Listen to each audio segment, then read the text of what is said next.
Nagbigay si Vladimir Putin ng pinakamaikling pagbati sa bagong taon mula nang magsimula ang malawakang digmaan at maikli niyang ipinahayag ang suporta sa mga mandirigma ng SVO. Sinabi rin ni Putin na may hinaharap pa ang Russia na dapat ipaglaban, ngunit hindi niya sinabi kung ano ang magiging itsura nito. At dito natapos ang pagbati, ngunit may lumitaw na mas mahalaga, ang flight map ng mga drone at mga larawan ng naitabing Ukrainian drone. Pagkalipas ng 2 araw, sa wakas ay ipinakita na ng Ministry of Defense ng Russia ang mga ebidensya ng pag-atake ng Ukraine sa tirahan ni Putin sa Valdai. Kakaiba ang ebidensya, pero hindi layunin ni Putin na kumbinsihin ang iba sa pag-atake. Gusto lang niyang hadlangan ang negosasyon para sa kapayapaan sa Ukraine. Kamakailan, tuluyan ng ibinunyag ni Sergey Lavrov, pinuno ng Ministry of Foreign Affairs ng Russia, ang buong plano ng Kremlin. Direktang sinabi ni Lavrov na tutol ang Russia sa pagbibigay ng seguridad ng United States at NATO para sa Ukraine. Dahil sa Kremlin, hindi nila akalaing gagawin talaga ito ni Trump. At ang matitibay na garantiya ay sumisira sa mga plano ni Putin na muling salakayin ang Ukraine pagkalipas ng ilang taon. Sa episode na ito, hindi lang ito ang topic natin. Inatake ng Ukraine gamit ang drone ang pantalan at oil refinery sa Tuapse ngayong gabi, habang tinarget ng Russia ang mga tirahan sa Odessa at Belarus. Malaki ang ipinapakita nito tungkol sa tunay na layunin ng digmaang ito. Ako si Alexi Pichi. Pag-usapan natin ang paksang ito ng sabay-sabay. Pero bago tayo magsimula, hinihiling ko na mag-subscribe kayo sa channel na ito, mag-like at huwag kalimutang mag-iwan ng inyong komento. Mag-subscribe din kayo sa Pichi News Telegram channel. Nasa video description ang link. Doon namin agad inilalathala ang mga bagong balita. Kaya, sa mapang ito makikita ninyo ang ebidensya na ang drone ay talagang papunta sa tirahan ni Vladimir Putin sa Novgorod region. Narito lahat ng drone, pati yung naitabla sa Bryansk at Smolensk. Ewan ko lang. Kung natutunan ng mga Ruso kalkulahin ang flight trajectory at target ng drone, malaking breakthrough ito sa digmaan dahil ngayon, tanging operator lang ang nakakaalam kung saan pupunta ang drone. Siyempre naman, oo mga kaibigan. 2 araw matapos, iniulat ng Russian Ministry of Defense ang pag-atake ng Ukrainian drone sa tirahan ni Vladimir Putin sa rehiyon ng Novgorod. Upang patunayan ito, ipinakita nila ang kartang ito. Sa panahon ng briefing, binigyang diin ng hepe ng Zenit Missile Forces ng Russian Air and Space Forces, General Mayor Alexander Romanenkov, na nalaman nila ang nalalapit na pag-atake noong Disyembre 28 bandang 11:20 oras ng Moscow. Naganap ang pag-atake noong gabi ng ika-29. Inilunsad ang mga drone mula Sumy at Chernihiv sa Ukraine at lumipad patungong tirahan ng presidente ng Russian Federation mula sa Bryansk, Smolensk, Tver at Novgorod.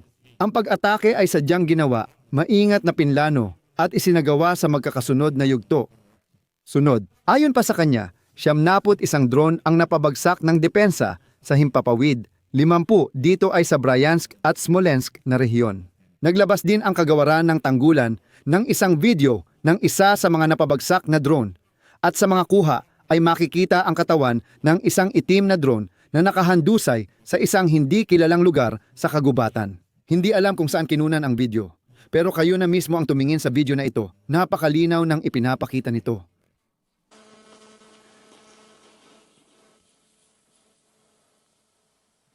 Sa pagsusuri ng mga nabagsak na Ukrainian drone, natuklasan ang isang modifikasyon ng Chiklin V. Ang combat part ng drone na ito ay isang explosive charge na may bigat na 6 kilo. Ang explosive part na ito ay puno ng maraming shrapnel at nilayon para tamaan ang mga tao at mga sibilyang istruktura. Dahil tinamaan ito sa buntot na bahagi na natiling buo ang drone na ito. Ito ay isang bihira at natatanging pagkakataon kung saan meron tayong hindi sumabog na warhead na puno ng mga explosive na elemento. 26 kilo. Pero ikinagulat ko talaga ang ginawa ng kagawaran ng tanggulang pambansa ng Rusya dahil halatang hindi sila handa at parang minadali lang ang mga ebidensya.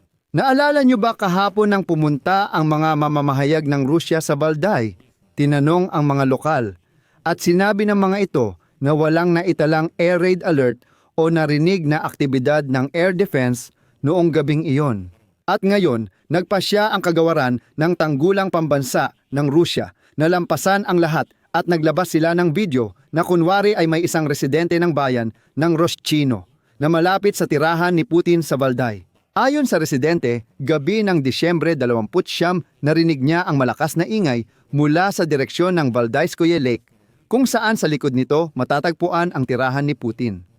Pero, sa totoo lang, ang hindi kilalang lalaking ito ay kung bakit tungkol sa mga raketa ang sinabi niya, pero wala siyang nabanggit tungkol sa mga natatanging tunog ng mga drone. Nagising ako ng madaling araw dahil sa ingay. Sa una, hindi mo agad naintindihan. Akala mo dump truck lang ang tunog, pero naisip mo agad nang tumayo ka na raketa pala yun. Unang beses ko sa buhay na nakita at narinig ang ganong kalakas na ingay mula sa banda ng lawa. Narinig ko talaga, oo, kasi andyan ang lawa ng Valdayskoye. Pero nakatira ako sa kabilang bahagi, kaya malayo talaga yon. Pero mula sa banda nila, oo, narinig talaga. Paalala, si Sergey Lavrov ng Ministry of Foreign Affairs ng Russia ang unang nagbalita tungkol sa drone attack ng Ukraine sa bahay ni Putin sa Valday noong Disyembre 29. Sinabi niya na magbabago ang posisyon ng Russia sa negosasyon sa Ukraine pagkatapos nito. Tinawag ni Pangulong Volodymyr Zelensky ng Ukraine na peke ang pahayag ukol sa pag-atake. Ayon sa kanya, ginagamit ng Moscow ito bilang dahilan para atakihin ang mga gusali ng pamahalaan sa Kyiv at hadlangan ang mapayapang negosasyon ng Ukraine at Estados Unidos.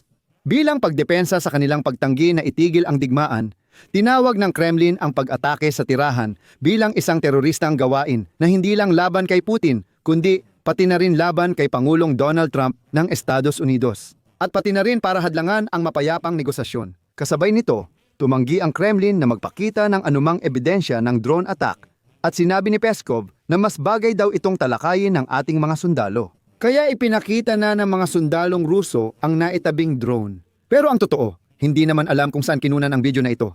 At ipinakita pa nila ang isang mapa. Sabi nila, tingnan ninyo, dito namin iginuhit. Tingnan ninyo kung saan inihanda ang pag-atake. Mukhang nakalimutan ni Lukashenko na kamakailan lang ay nabagok ang ulo sa yelo sa hockey na naikwento na niya dati ang ilang direksyon at sinabihan pa si Putin kung ano ang sasabihin. Oh, pakinggan mo. Iguguhit ko na lang ang mapa. Pero gusto ng mga Ruso ang eksenang ito para hadlangan ang negosasyon. Pero hindi lang iyon ang dahilan, kundi dahil malapit na ang kasunduan sa seguridad ng Ukraine at Estados Unidos na tatagal ng hindi bababa sa 15 taon na maglalaman ng parehong mga probisyon tulad ng nasa Artikulo 5 ng Charter ng NATO. Pumayag si Trump na ipadala ang mga garantiya para sa ratifikasyon ng Kongreso ng Estados Unidos. Ang ganitong senaryo ay hindi pasok sa luhika ng Kremlin, kaya nagpasya silang sirain na lang ang mga garantiya na ito. Kahapon, lumabas si Sergey Lavrov at binanggit ang kanyang sinabi. Para sa mga nasa European Union at NATO, na malakas na humihiling ng matitibay na garantiya ng seguridad para sa Ukraine. Sa ilalim ng proseso ng pag-aayos na pinangungunahan ng Russia at United States of America, maganda sanang sagutin ang tanong kung anong uri ng rehimen ang kanilang inaayos at para saan nila pilit na pinoprotektahan ito. Ang tanong ay rhetorical. Walang duda na ang pangunahing layunin ng Brussels, Berlin, Paris at London ay panatilihin ang rehimen na ang tanging hangad ay matulungan silang mabuhay at magpatuloy na kontrolin ang ilang teritoryo kung saan, laban sa lahat ng pamantayan ng internasyonal na batas, ipinagbabawal ng batas ang wikang Ruso at mga medyang nagsasalita ng Ruso. Kung saan inuusig ang kanonikal na ortodokso, ito ang tinutukoy niya. Ang RPC ay sumisira ng mga monumento ng kasaysayan at kulturang Ruso, nagpapalaganap ng Nazi ideolohiya at marahas na tinutuligsa ang oposisyon at mga hindi sumasang-ayon. Eksaktong ganitong uri ng estado sa tabi ng Rusya ang kailangan ng mga European na Rusopobes para maisakatuparan ang kanilang mga inihayag na plano ng paghahanda ng bagong agresyon laban sa ating bansa. Iyon na ang buong pahayag ni Sergey Lavrov. At mula sa pahayag na ito ni Lavrov ay tuluyang naging malinaw na ang layunin ng operasyong pang-impormasyon ng Russia tungkol sa diumano'y pag-atake sa tirahan ni Putin sa Valday. Ito ay ang pagsabotahe sa mga nabubuong matitibay na garantiya ng seguridad para sa Ukraine at ang pagpapalaganap ng ideya na ang Europa ang naghahanda para sa digmaan laban sa Rusya at hindi ang kabaligtaran. Mukhang sa Berlin at pagkatapos ay sa tirahan ni Trump sa Mar-a-Lago. Inalok sa Ukraine ang isang talagang matibay na pakete ng mga garantiya na hindi kailanman matatanggap ng Rusya. Kasi kung ganoon, Hindi na talaga ito kailanman makakaatake pa sa Ukraine. Ngunit hindi madaling makatanggi si Putin. Kung hindi, magmumukha siyang hindi marunong makipagkasundo, kaya kinailangan ng dahilan para higpitan pa ang kondisyon sa Ukraine. Dito, naisip nila ang kwento ng umano'y pag-atake sa bahay ni Putin. At dito, nagkaroon ng dahilan si Putin na hindi tanggapin ang mga napagkasunduang kondisyon sa Mar-a-Lago. At si Trump naman ay maaaring magpatuloy sa pagpapanggap na nakikipag-usap dahil hindi pa raw umaalis ang Russia doon. Hindi raw pwedeng parusahan ang Russia dahil sinisisi ang Ukraine na hindi dapat inatake ang tirahan ni Putin at iba pa. Para maintindihan ang tunay na layunin ng digmaang ito, magbibigay ako ng dalawang pangyayari mula kagabi. Unang pangyayari.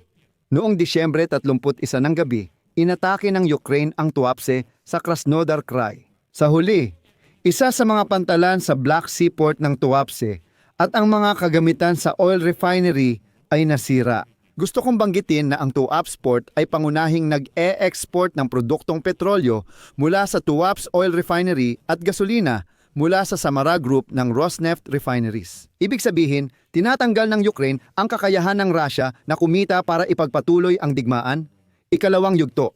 Sa parehong gabi, sa parehong mga sandali, inatake ng mga sundalong Ruso ang Odessa gamit ang mga attack drone, kung saan tinamaan ang 4 na matataas na residential na gusali sa 2 distrito ng Odessa at tinamaan din ang infrastruktura ng enerhiya. Gabing iyon, binomba ng mga Ruso ang Belaya Cherkov sa Kyiv na nagresulta sa pagkasira ng 2 mataas na residential na gusali.